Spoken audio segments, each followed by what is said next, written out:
పేరు ఎన్ఎం హేమంత్ కుమార్ అండి. నేను పుట్టి పెరిగింది మొత్తం మన తెలంగాణలోనే. మాది గ్రామం వచ్చేసి మందమరి గ్రామం. 10th క్లాస్ వరకు అక్కడే చదివాను. ఇంటర్మీడియట్ మంచిర్యాలలో చదివాను. ఆ తర్వాత డిప్లొమా ఇన్ మెకానికల్ ఇంజనీరింగ్ ఖమ్మంలో చదివాను. నేను ఇక్కడ భువనగిరిలో జాబ్ చేస్తున్నాను. ఆల్రెడీ 15 సంవత్సరాలు జాబ్ భువనగిరిలో చేస్తున్నాను. నేను ఒక 2 సంవత్సరాలు ఉద్యోగరీత్యా గుజరాత్ వెళ్ళాను. అక్కడ వెళ్ళినందుకు మా అబ్బాయి అప్పుడు చిన్నవాడు ఉండే. అప్పుడు 8th క్లాస్ 9th క్లాస్ అక్కడ గుజరాత్ లో చదవడం వల్ల మా అబ్బాయి ఇప్పుడు మేము మళ్ళీ వాపస్ ఇక్కడికి వచ్చాము. వచ్చినప్పుడు మా అబ్బాయి 10th క్లాస్ ఇక్కడే చదివాడు, ఇంటర్మీడియట్ ఇక్కడే చదివాడు. కాకపోతే ఇప్పుడు మా అబ్బాయిని 2 సంవత్సరాలు అక్కడ చదివినందువల్ల నాన్ లోకల్ కింద వేశారు.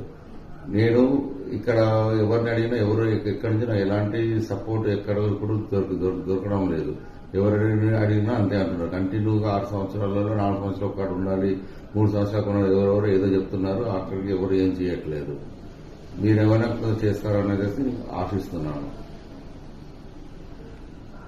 ఇప్పుడు ఈ రోజు మనకి కేటీఆర్ సార్ గారు ఈ పాయింట్ గురించి రేజ్ చేశారు కాబట్టి నాకు నా యొక్క బాధని మీడియా ద్వారా అందరి ముందు తెలియజేయాలి. నేను నా యొక్క బాధను కేటీఆర్ సార్ ద్వారా ముందుకు తీసుకెళ్దామని చూస్తున్నాను. దయచేసి మీరు కొద్దిగా సహకరించగలరని కోరుతున్నాను.